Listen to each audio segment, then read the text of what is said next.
Hey there, it's Cindy Cohen, co-host of How to Fix the Internet and the executive director of the Electronic Frontier Foundation.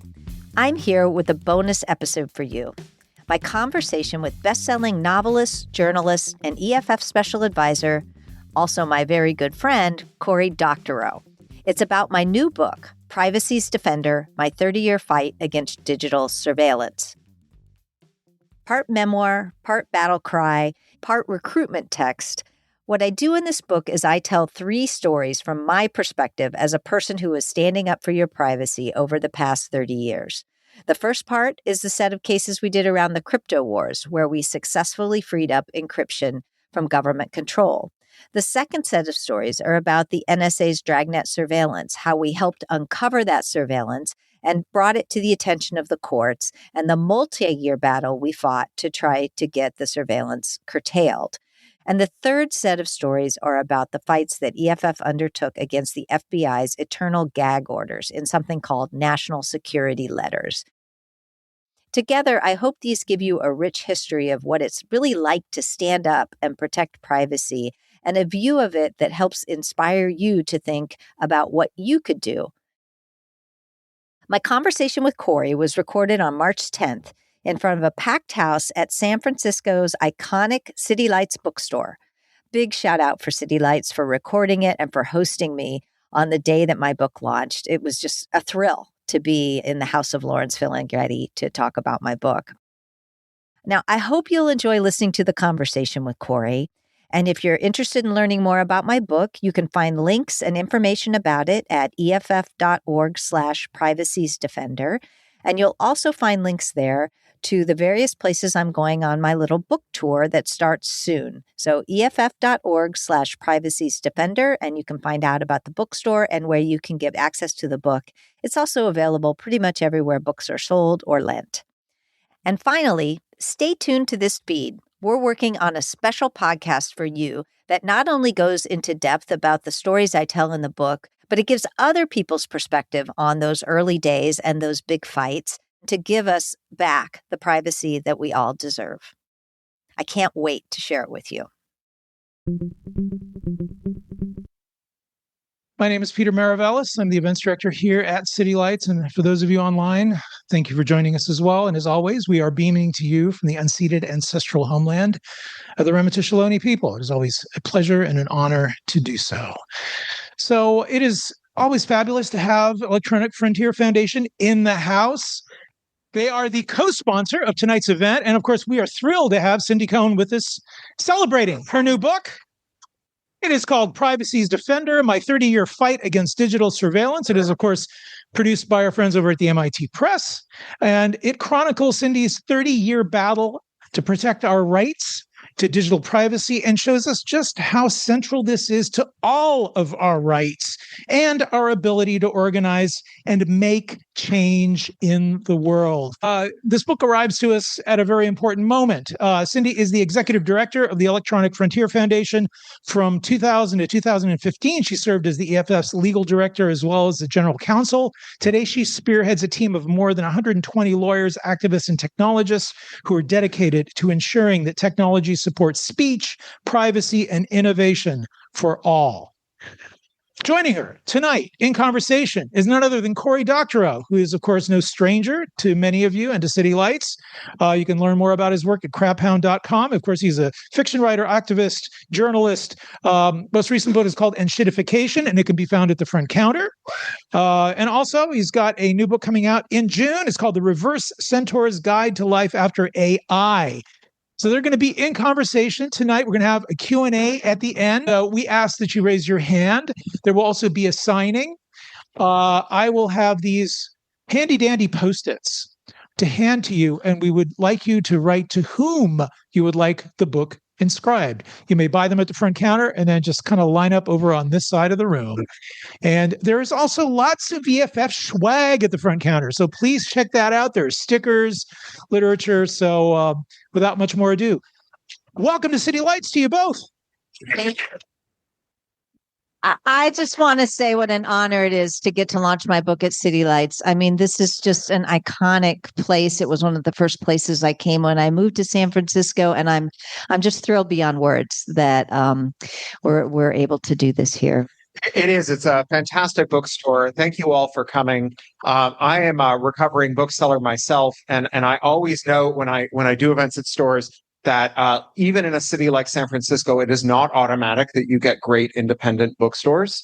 We both have our books here. I have a child in college in the UC system. I would like it if my books sold, but you don't have to buy my books. You can buy a book because that's how this store stays open. And so I hope you will help support independent bookselling because it's a very important part of our culture.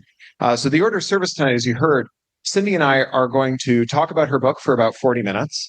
We're going to open it to questions and answers. A good question has one part, not two, and it's not more of a comment than a question. And then when we're done, because Cindy and I use the internet a lot, we've been able to order these devices from the internet that make books non-returnable. And we're going to be making demonstrations of them for you. So you can just bring your books up and we'll show you how they work. So, Cindy, you have written your first book and it's a memoir. And the traditional opening question in one of these things is, tell me about your book. Well, my book is really a set of stories about the work that I've done on behalf of EFF trying to stand up for privacy. And there are three sets of stories in the book. The first one is about what people sometimes call the crypto wars, which was work that we did to free up encryption technology from government control in the 1990s. It's also a bit of an alternative history of the early internet, because I have to admit I got a little frustrated that all of the early histories of the internet were about guys and the corporations and businesses that they started. And while that certainly happened in the 90s, I was getting grumpy about it. And I decided that since I was there too, I would try to tell a little richer history of those times, because a lot more happened than just the founding of a couple of companies.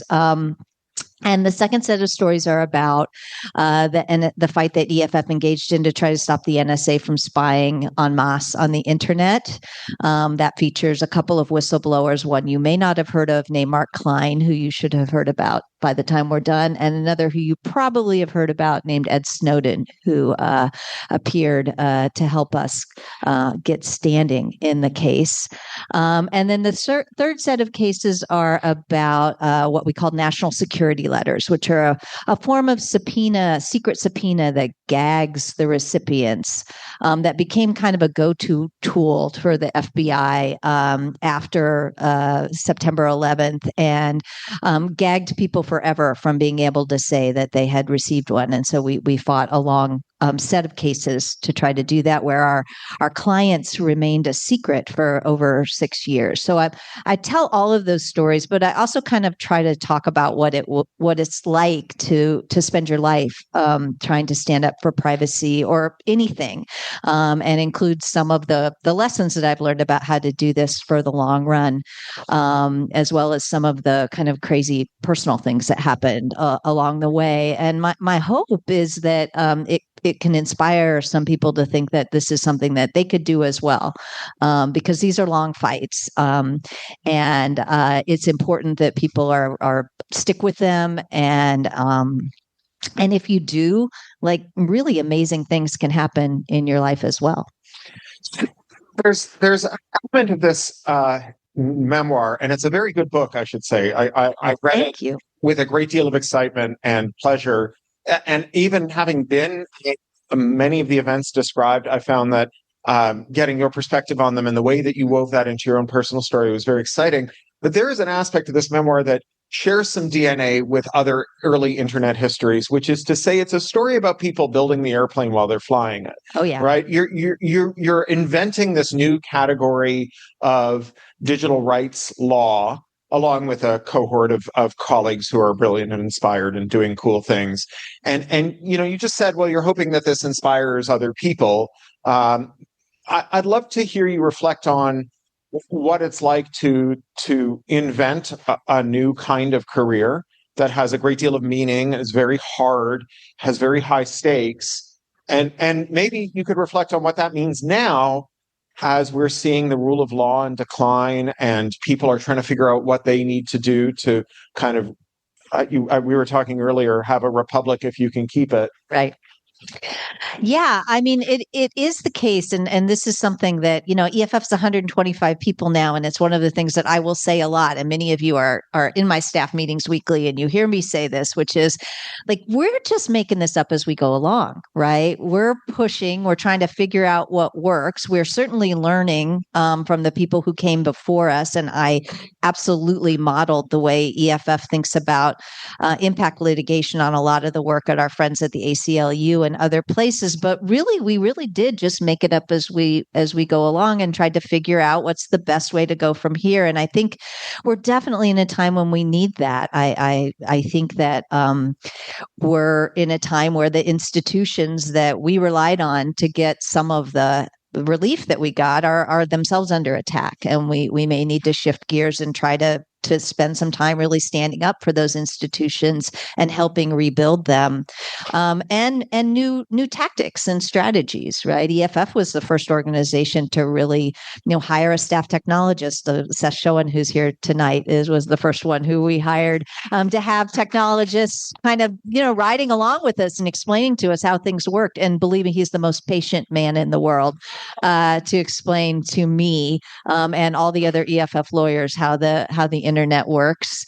But kind of thinking about that, like, what are the tools we need to be able to go into this new space and really understand it and then translate that out so that judges and people who aren't deep in the tech can understand it well enough to make the right decisions. And I think we're in another time where we need to be innovative and creative around those kinds of things. I think one of the differences now is that some of the times when we would show up in the early 90s, like, people didn't have any idea what we were talking about. And there wasn't really anybody on the other side who understood what we were talking about either. I used to joke that I'm a lawyer from the future and I'm here to explain the internet to you. Now there is a really dedicated set of people who do not want the same future we are, and they are advocating too. So we don't have the benefit of being kind of the only people from the future anymore. There are alternate futures, and we need to stand up for the one that actually stands with users. Do you have a theory about why EFF was able to kind of invent its organization so well over the years? I mean, it's not like we didn't have missteps, and it's not like we didn't lose cases, but as you say, it's 125 people. So when I met EFF, I was a carpetbagger who'd moved to San Francisco with a startup, and EFF had just been evicted because people like me kept moving to San Francisco with the startup. And my startup had an extra office, so we moved EFF into the office, and then I quit working for my startup and started working for EFF. It's true. But there were 6 EFFers at the time, and now there's 125. So what is it? Just that we caught the tailwind of the internet? Did we have something? Did we have an insight or a set of principles, or did we luck into an institutional structure? What was it that let EFF continue to be relevant and to attract so many individual small money donors that let us be very independent and have all those kind of structural advantages too? I mean, I think we did get, I don't know if it's lucky, but like we grew along with the internet, right? And we also diversified along with the internet. EFF doesn't look like it looked when we were starting. We have a much wider range of people with a much wider range of perspectives because the internet requires that now at a level that maybe it was kind of a little bit of a plaything of journalists and academics and things when we started. So I think we've grown and we've broadened along with the internet, and the issues that we've taken on have broadened as well. I think that we have been really lucky in that, EFF has 30,000 dues paying members, and they stick with us. I think there is a way in which EFF is an identity as well as a thing that you join. It's a way that you show that you understand about tech, you care about tech, and you also care about tech for good. That making, people say tech for good now, and it's kind of become hackneyed, but I think it's actually for the core people who supported us year after year. They recognize that we need to have people there who are standing up for the users of the internet. And in order to do that, we need them to be able to feel stable. Yeah, I always say information doesn't want to be free, but people do. Yes. So when you started with your privacy cases, maybe you could recap the Bernstein case a little here, but when you started with your privacy cases, they were mostly about government surveillance. Mm-hmm. Subsequently, we had some cases and campaigns around private surveillance.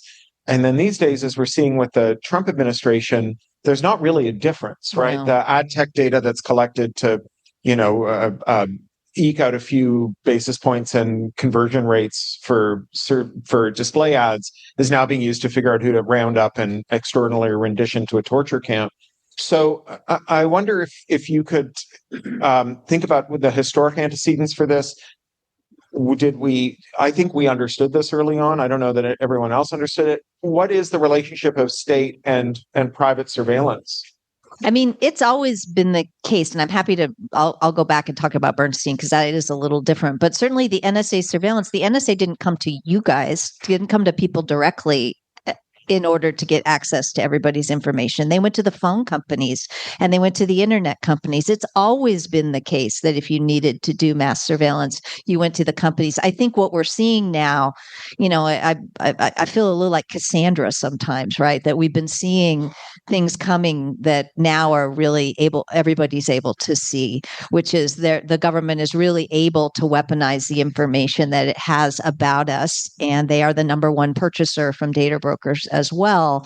So they're able to take both the information that they've collected, say, what you've given to the IRS and hand it to ICE. So inside the government, handing information around, but also purchasing from the data broker world. So now they purchase from them. It used to be that they'd hand them mass subpoenas, but either way, the government has always been hungry for the information that private private companies gather about us. So I don't think there ever was a big difference. People used to ask me, are you more worried about the big tech companies or the government? And I would be like, you do not understand the problem if you think we have this choice, because we don't. Now I think that's very readily apparent. And the Trump administration has really taken what used to be a little more subtle and hidden and made it not at all. And so I think it's always been the case, and they're both problems, right? I mean, I think even if it was just consumer privacy, we're now living in a world on the consumer side where the price you pay for things can be increasingly dependent on all the other things that they know about you, so that they price it at the maximum amount you will pay. And the wage you're increasingly is. And whether you get a mortgage and those kinds of things. So I think people are starting to feel how surveillance capitalism can be marshaled against them as well. So even if it were just that would be a problem. But, I'm kind of it's old school civil liberties are really about the government and the government's ability to, pull you off the street, take you away from your family, either deport you or put you in jail. And that matters too. They both matter. And I will never, ever choose. They're both bad. And about Bernstein, could you just recap that? Sure. So the Bernstein case is how I got dragged into all of this. I moved to San Francisco. I started meeting a bunch of people. I mean, literally, they showed up at a party in my house, a bunch of people who were on the internet. And this is, 1990. This is before the World Wide Web. And so these were people, some of you are of this era, typing in green letters on a black screen, but they were involved in the internet before there was a World Wide Web, and enjoying, this idea of instantaneous communication with people all around the world. At that time, I remember counting my pennies so I could figure out when I lived in London how long I could talk to my mom for before it got bad, right? Before I couldn't afford it anymore. Having that erased was revolutionary at a level that I think it's hard for people to understand right now, but they were doing it and they were really living online. And I thought it was really cool. And then one day, one of those guys, a guy named John Gilmore, who's one of the founders of EFF, he called me up and he said, so we've got this guy. He's a math PhD student, and he wants to publish a computer program on the internet. And if he does, the government says he'll go to jail as an arms dealer. And I said, well, what does it do? Does it blow things up? And he said, no, it keeps things secret.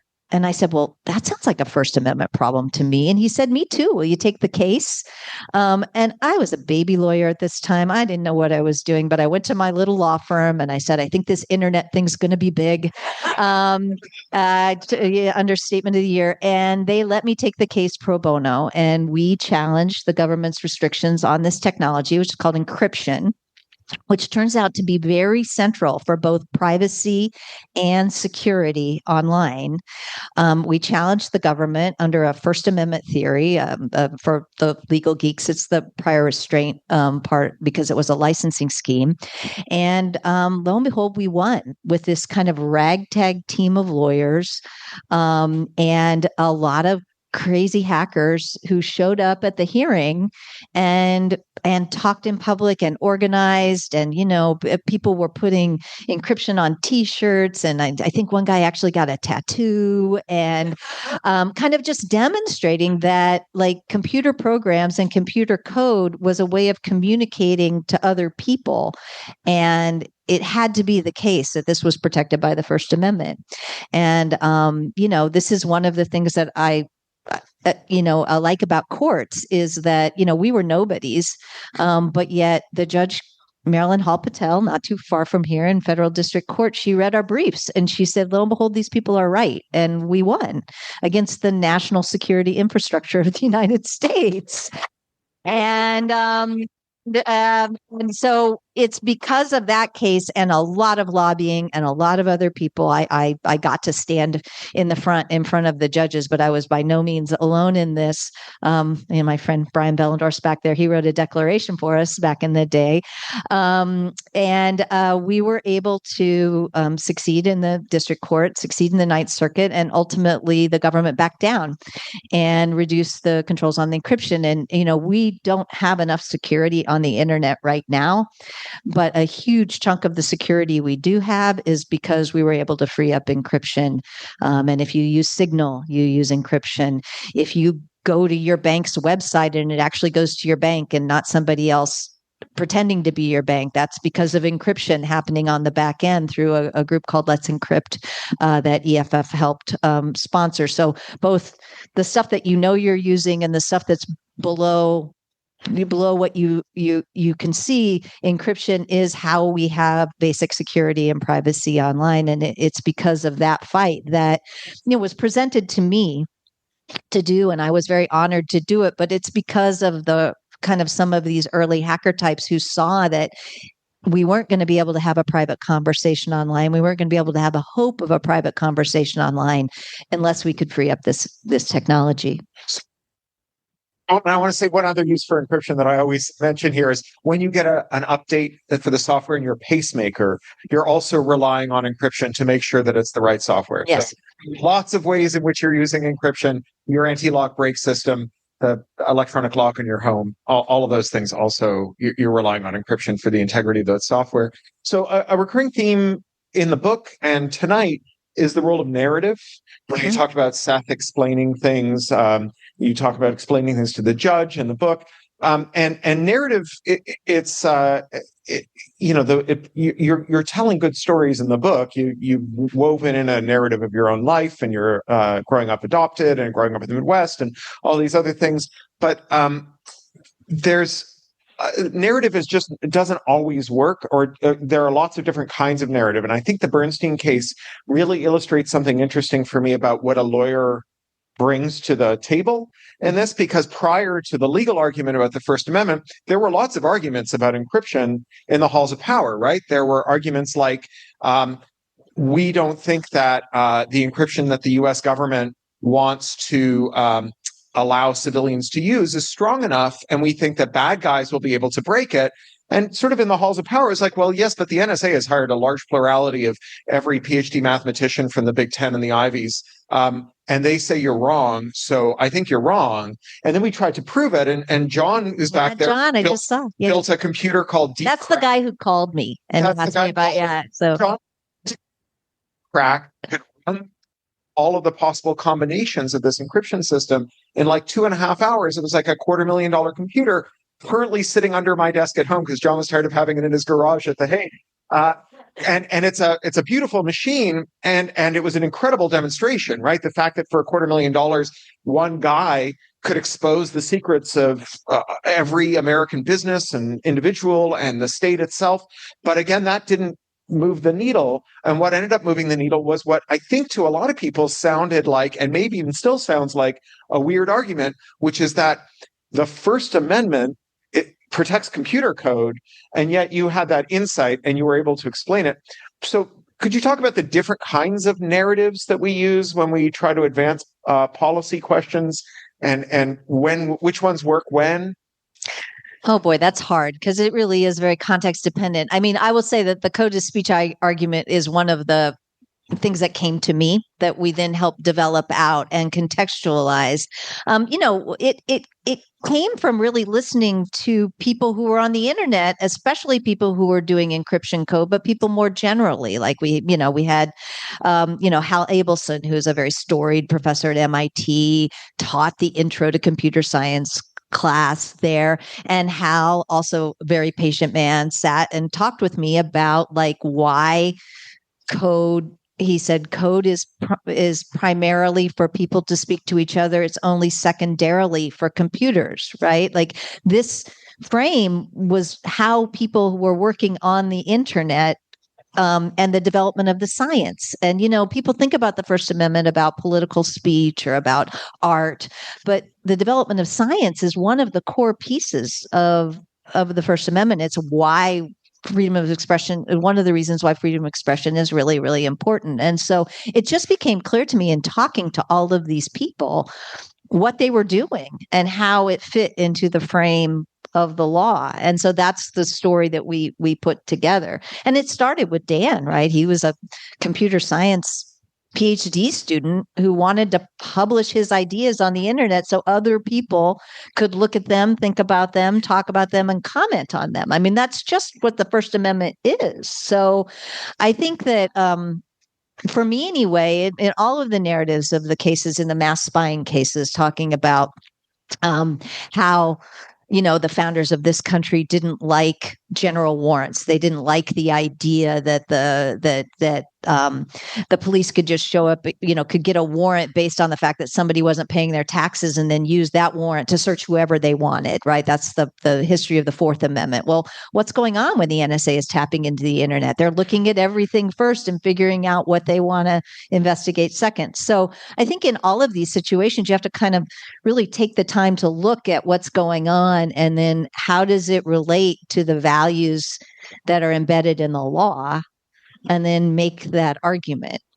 So I think one of the things that narrative does that's very important is it connects what seem to be disparate phenomena over time, and makes a coherent narrative out of them, a coherent story out of them. And you've just done this, right? You've talked about the framers and general warrants and then the Fourth Amendment.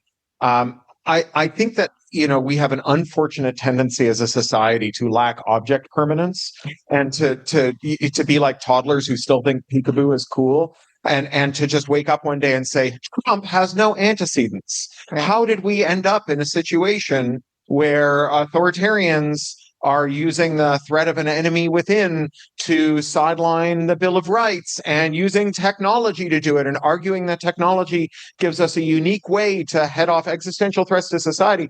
I joined EFF months after 9/11. To me, I feel like I was here once before.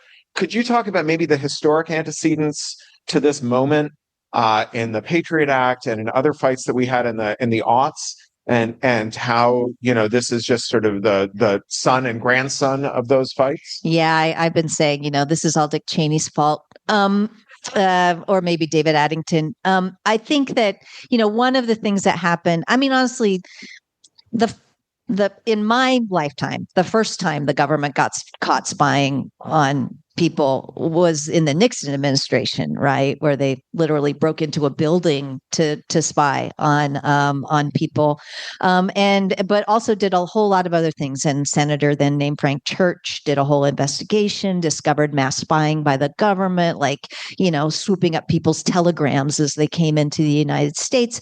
And we got the very first law that began to put some law around this national security stuff. It was called FISA. It wasn't a great law. It's still not a great law, but it was better than what happened before, which was no law.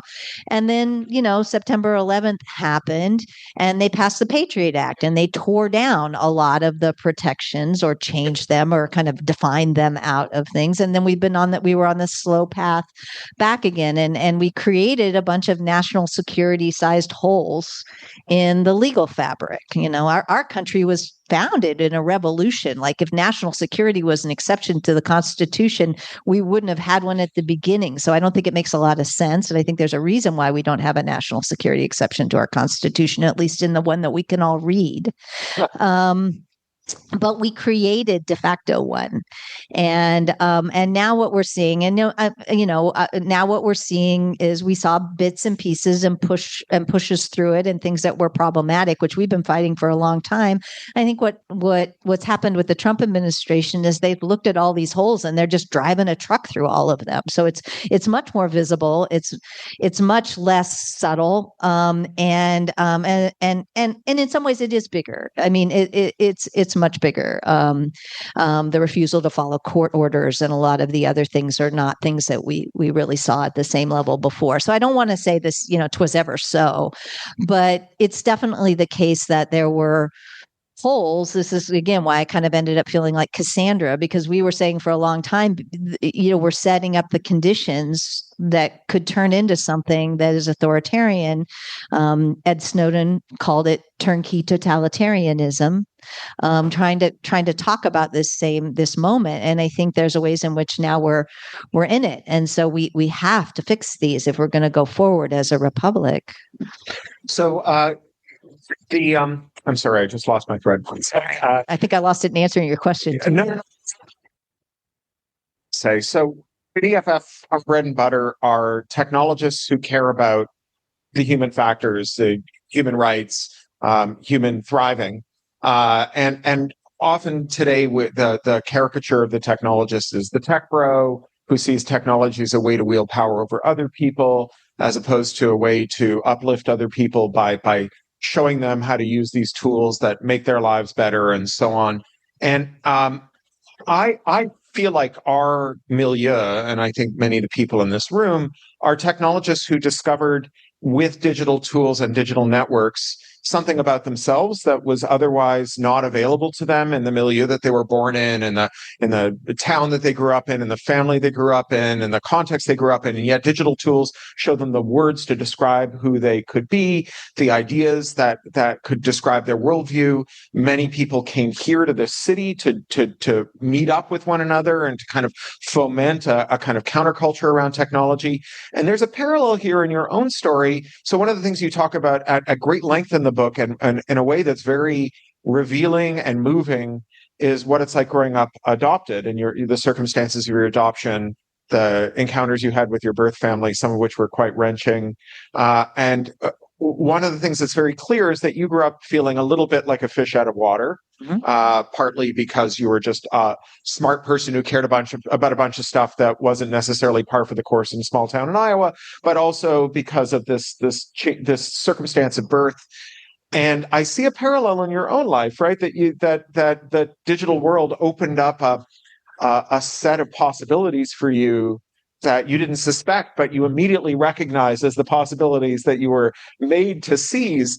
And I think that, often the reason that technology has been better than it could have been, the reason technology has stayed as good as it did for as long as it did, is because so many tech workers within these companies, they're kind of Tron pilled. They wanted to fight for the user, Yep. And I wondered if you could just reflect on like this kind of technologist that is not seen really in our discourse, even though we know that those people are out there and they seem so important to us. And now it's just become a cliche. If someone says, well, I want to do technology, you said it yourself, technology for good. I want to help other people with technology. It's just like, well, you've come up with a way to talk about how you getting rich is going to make other people better off, but you're insincere at some foundational level. Yeah, I mean, it was a whole, the whole Silicon Valley TV show was based on this idea that it was phony.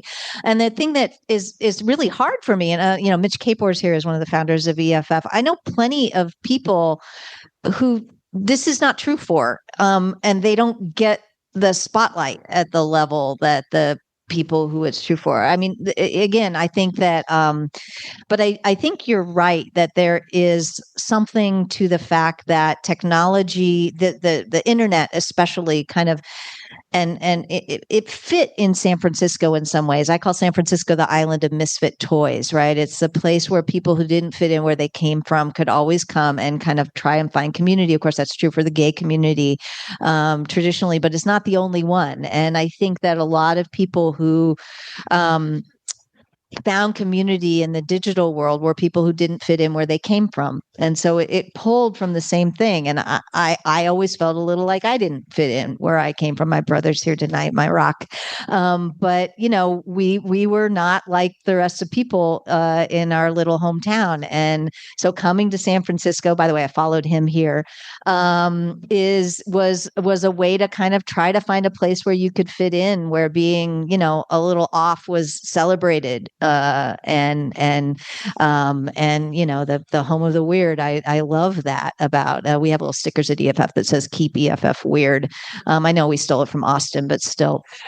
But I think that there is something about that especially early technologists, people where they found community in, and were able to be a lifeline for people who didn't fit in. It's one of the reasons I'm going to branch to now. It's one of the reasons why we think age gating and a lot of the things that are getting passed right now, which are going to act as barriers for kids who don't fit in having access to the digital world, because you're going to be subject to whether your parents think you should or not. And that's not always the people who are supporting you.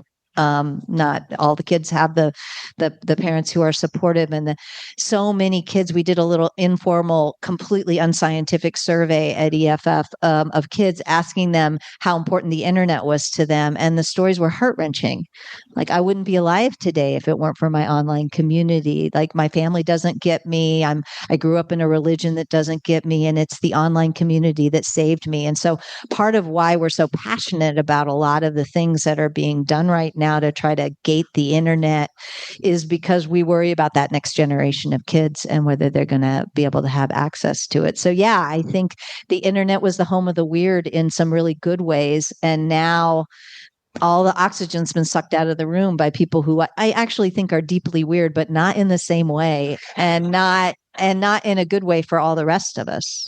Yeah. You used to say to media companies when they were doing, during the Napster wars, when they were arguing for very ready censorship of the internet with a very low evidentiary bar, kind of censor first, ask questions later. And these are obviously companies that had litigated some of the most important First Amendment cases in American jurisprudence. And I remember you used to say, I know you love the First Amendment. I just wish you'd share. Yeah, absolutely.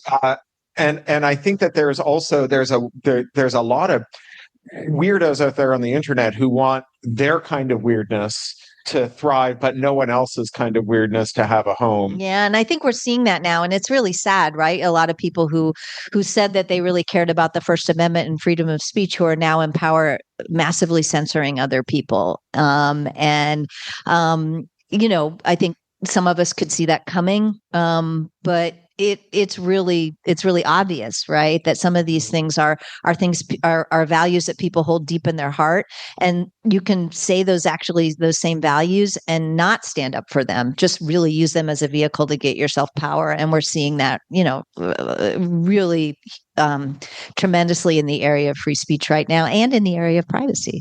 So I before to questions, I want to follow up on that and ask you about this change in the kind of valence of free speech that has happened over the last 5 or 6 years, where both privacy and free speech have acquired a kind of reactionary odor, where they're sort of coded as belonging to reactionary movements and xenophobic movements. I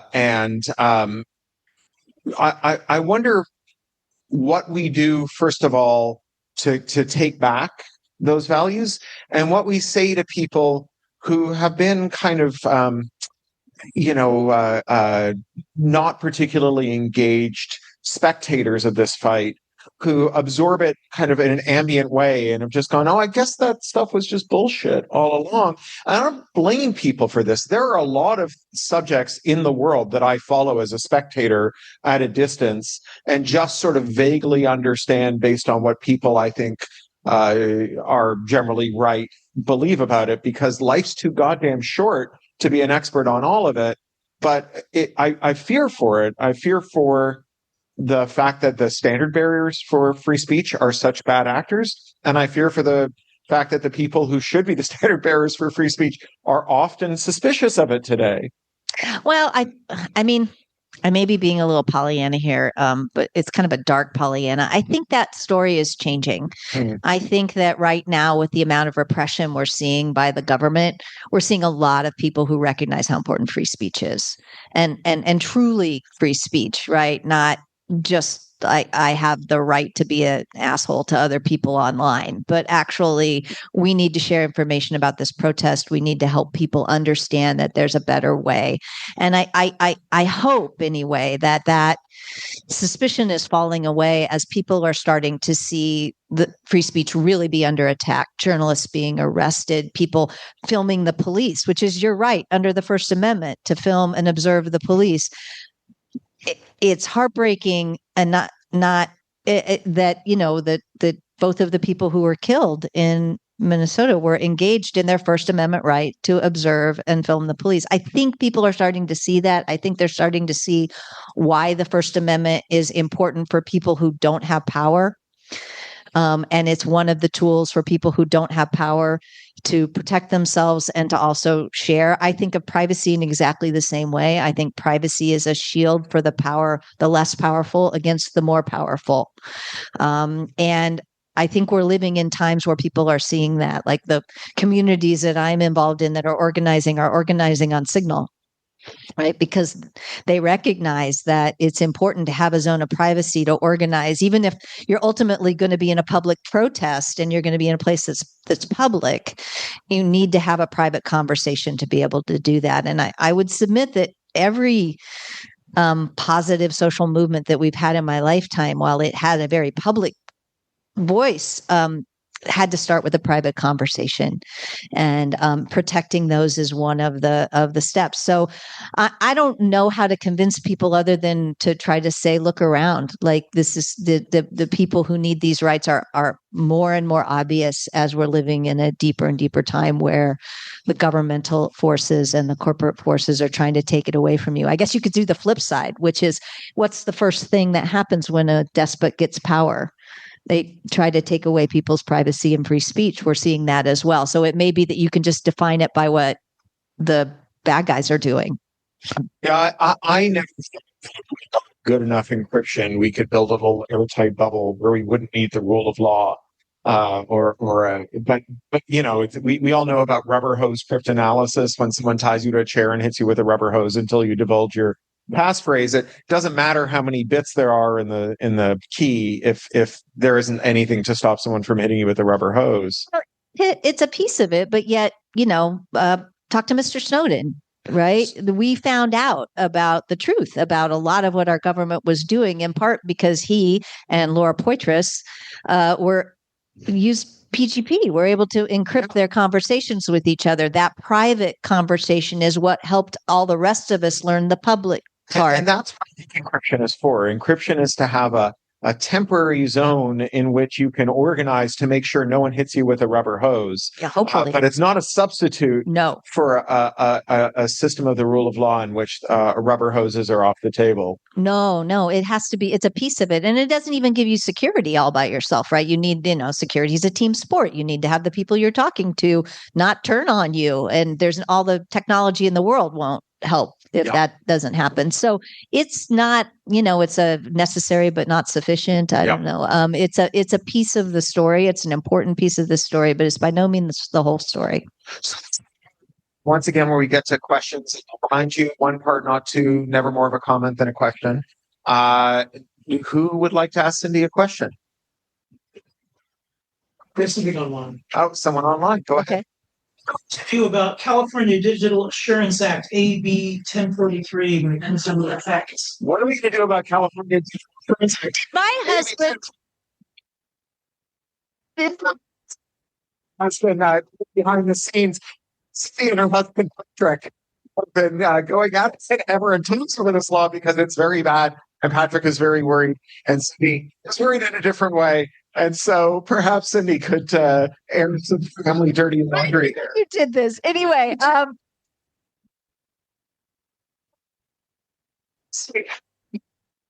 Camera that does not admit of him holding a phone at the same time. No, it's true. Okay, but Corey is his defense attorney. California has signed a very bad age verification law.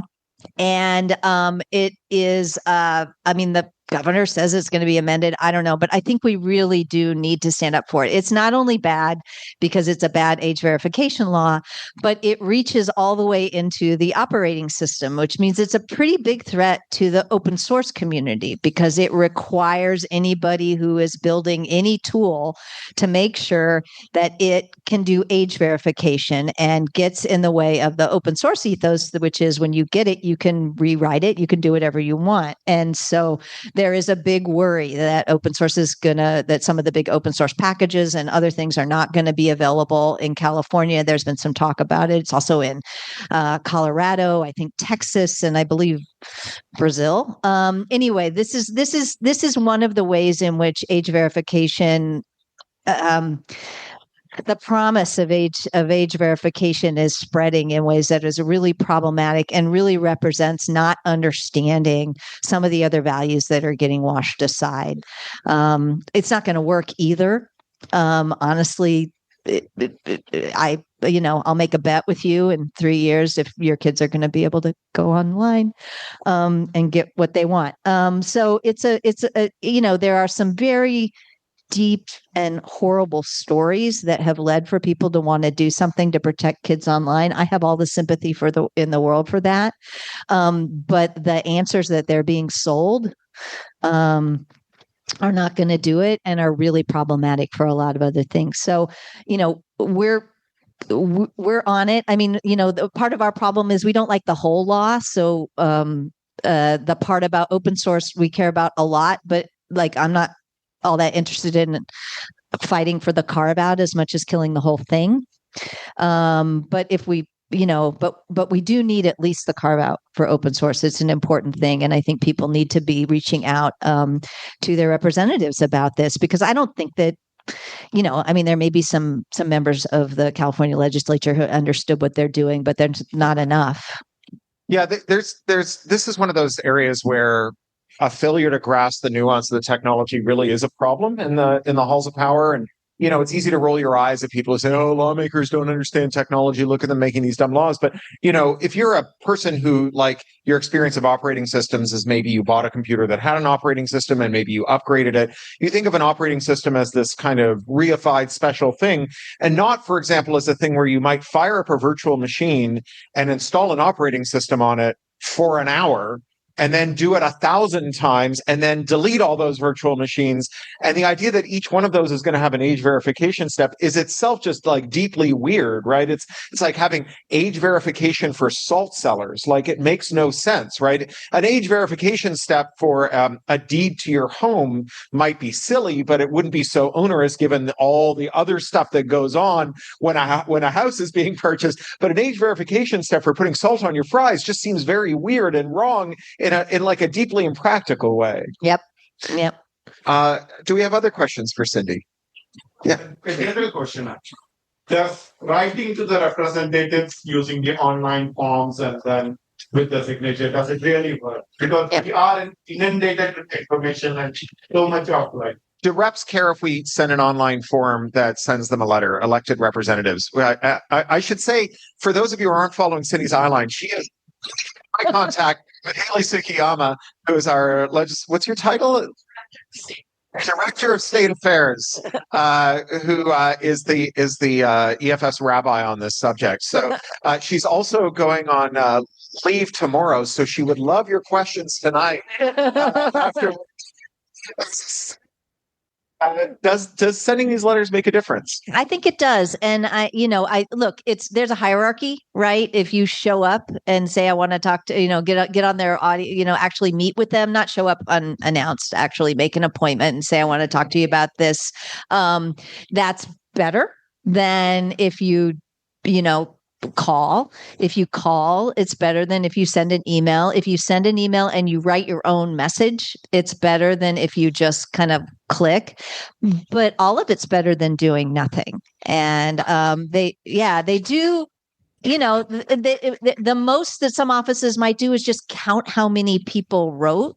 But even that, when we were fighting SOPA PIPA back in the day, which was a set of censorship laws on the federal level, like we melted down the switchboard of the members of Congress, and we flipped that topic. So one person, it's one of those scale things, right? One person all by themselves, not that important. Get all your friends to do it too, and get some real numbers. And honestly, especially state, local. There's a lot of people showing up at community meetings about like flock cameras and things like that. The closer the government is, the more local it is, the fewer people you need to show up to have a difference, right? So they do matter. I wish they mattered more. But it's not nothing, because if nobody shows up, they just do what the lobbyists ask them to do. And while we have amazing lobbyists, and Haley and EFS lobbyists are great, we're outgunned and outnumbered by the bad guys in almost every fight. So standing on the shoulders of giants, having ordinary people say, I understand about tech,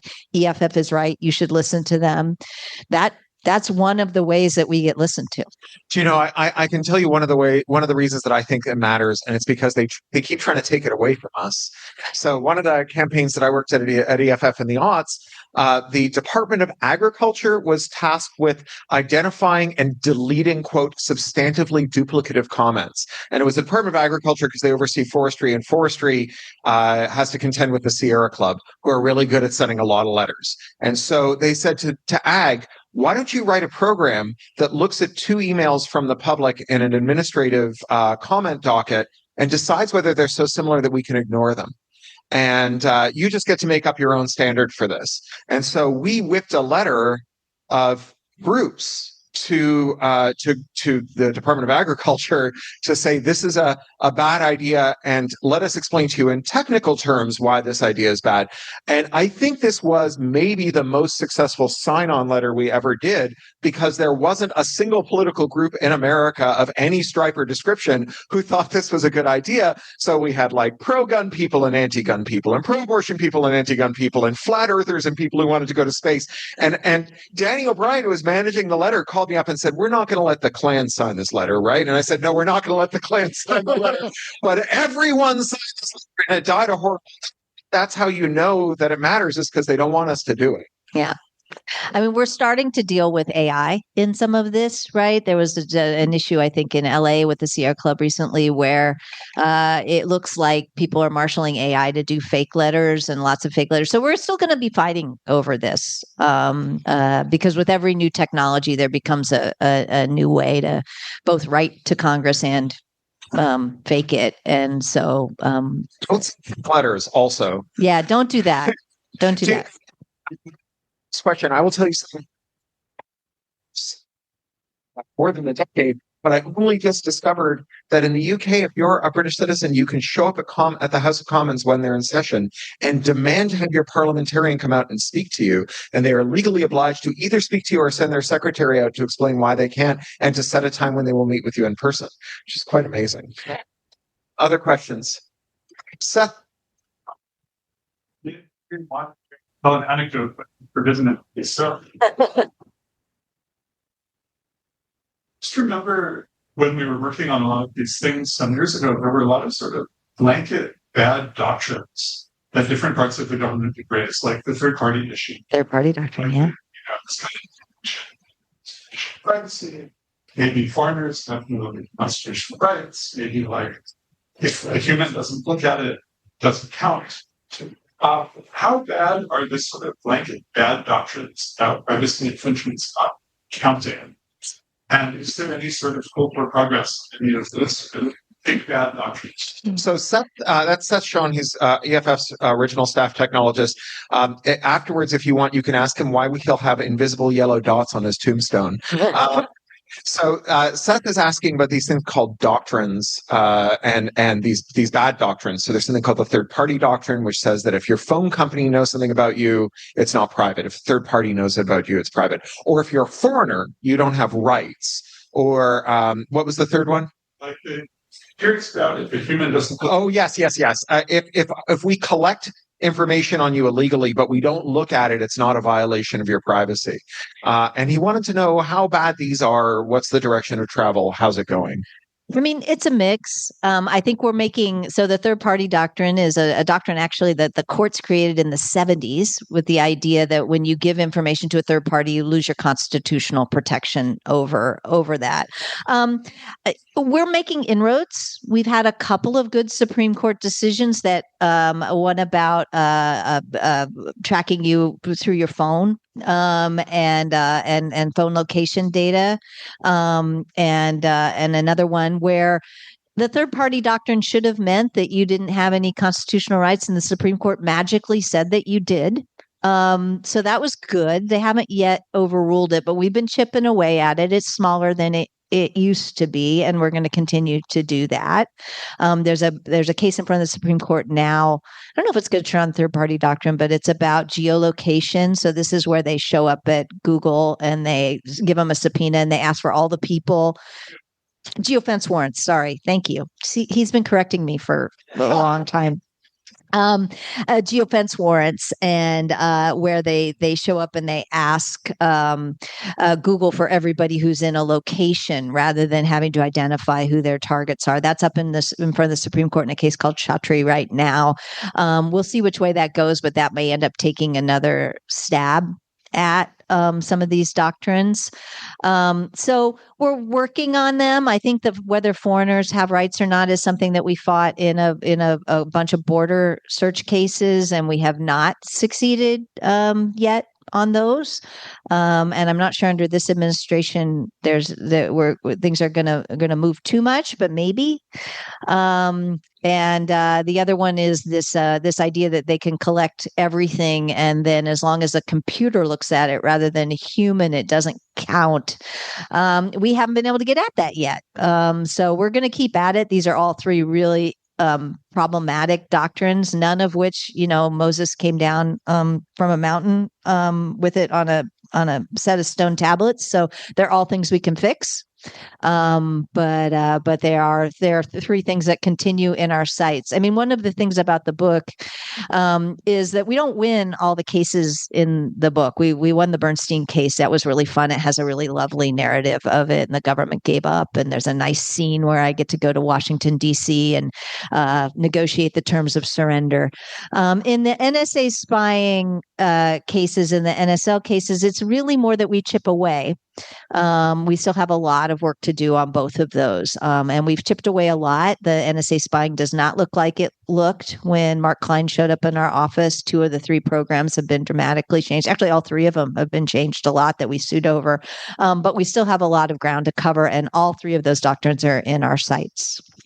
And just to expand on something that is captured really well in the memoir, one of the reasons that these national security cases keep dying or are moving slowly is because the government shows up in court and says, you're not allowed to talk about this stuff because it's a secret.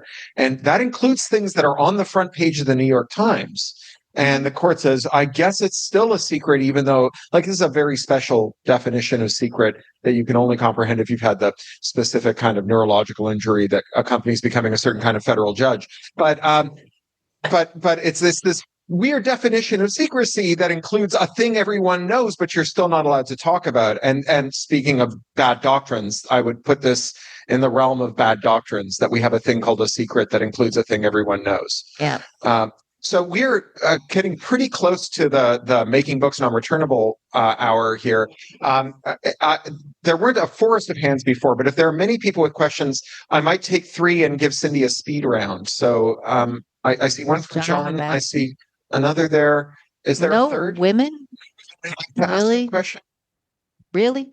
I wrote this book because I think women need to. Yay! Thank you. Okay. So take these 3 in sequence. I'll make notes on them. I'll repeat them back, and then Cindy will answer all of them. So let's start with you, John. All right. Well, Cindy, you've had a long, illustrious career. What are you going to do for an Oscar?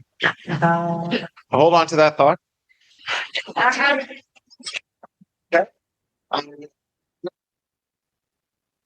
By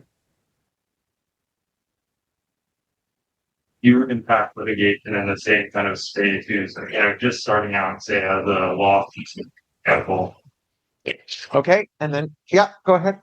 If you can magic wand and make some dramatic change just happen in the world, do you think the world afterward would sustain that change on its own? Oh, that was not where I'm glad that's the third one. So here's our 3 questions, and I'll refresh you as you go through them if you'd like. So the first one for John is, having done so many wonderful and storied things, what are you going to do for an encore? Because we haven't said that tonight, but Cindy, you're retiring from EFF. The next question is, what advice do you have on impact litigation for someone in law school, someone just starting out their legal career? And then the third one is a really cool spoiler of a question, which is, if you could change one thing in the world, not what would it be, but rather, do you think the change would sustain itself if you've changed it just by wishing it into existence? Ooh, God, that's a hard one. So what am I going to do next? I'll be leaving EFF before the end of the year. We're still kind of talking about when. And I, having sat at the top of this amazing organization for 11 years, I just really feel like it's time to pass the baton. But it's also no secret at EFF that since I became executive director, I have not written a brief or made an oral argument, because like the care and feeding of all the amazing people at EFF takes a lot of time. So I'm hoping to get back to that. I'm having some conversations in various different places to do that. But as I promised the EFFers, I don't think I'm done suing the government yet. If I had a dream, I would be a staff attorney at the EFF, but it turns out when you've been the boss for 25 years, it's not a very good idea. So I'm sure I will be working with EFF in some capacity, but not at EFF, I think, after a little break. I'm hoping to take a little break first too. Next question, advice for young lawyers, beginning lawyers about getting into impact litigation. Well, EFF has an internship program. And we have some fellowships that we often offer to young lawyers. So definitely find a way through your firm. If you're at a firm, it sounded like you might already be launched at a place, to get involved with pro bono work. And doing, kind of partnering with us and look, when I started, EFF was the first and only digital rights organization. Now we have a diaspora of organizations that are doing all sorts of amazing work. So we're still small in the number of people that we can take on and hire, but it's a huge community now. Well, huge. It's still, yeah, it's still too small compared to the fights that we're up against. But find ways to volunteer and help, because we can definitely use it. And if not us, the ACLU has an amazing speech and technology group. There's actually a bunch of justice groups now that are doing a lot of litigation in this area. Groups that work much more closely in some ways with kind of frontline communities, and they have digital issues now too. We support a lot of groups kind of with the kind of high level information, but there's a lot of groups working on reproductive justice, trying to help people get access to information and get healthcare safe. That's just one example. There's a lot of groups that have the need for really smart attorneys who care about rights and who want to do impact litigation. So start with us, of course, but we're not the only ones now. And then if you could make one change in this world, do you think that change would be durable?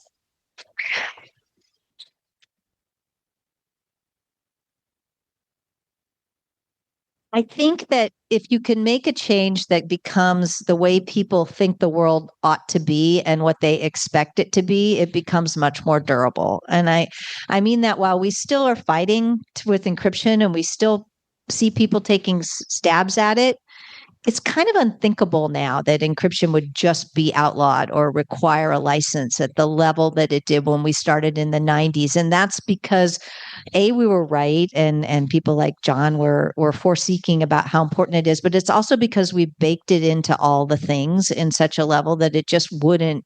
I think it would be really hard. So, I, you know, I'm not normally a tech determinist, but I think that if you can build stuff in that everybody relies on and things are built on top of, it becomes hard to undo it. I think for law and policy, the same can be true. But it's a little harder and it takes a little longer for things to get baked in. It's Douglas Adams' aphorism that anything invented before you were 18 has always been there. Anything invented before you were 30 is amazing and wonderful and the thing you want to spend the rest of your life doing. And anything invented after that is terrible and should be outlawed. I do something to this idea that anything that's been around since you were a kid is effectively eternal, even if it's only like 10 minutes old. Yeah. Right. I mean, we have like a whole bunch of things that the way America does things. Even the idea that the NRA wants everyone to own a gun is a pretty recent phenomenon. There was a time when the NRA was like a select group of people who've been trained at great length about gun safety should have guns. This is not the NRA we know today. And yet we sort of assume that we'd like back to not having object permanence. We forget. I mean, and this is another one that I stole from Corey, which is, the internet didn't used to be centralized such that there were just, 3 or 4 big companies that provided all the things that most people's internet experience was just that. That's relatively new, and we can undo it. I don't know how durable it would be, but it'd be worth trying. Well, thank you all very much for coming, and thank you to City Lights for hosting this.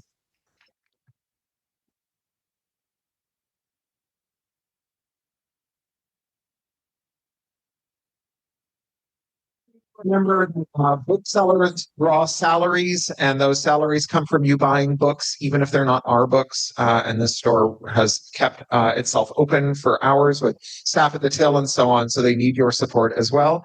And Peter, where are we sitting? Is it just here? We're just sitting here. So bring your books up, and we'll scribble on them for you. Thank you. It was like, oh, my girlfriend. Did I give you my retirement card? No. Okay, there it is. So I want to give you a quick hug before you maul. Thanks. Hey.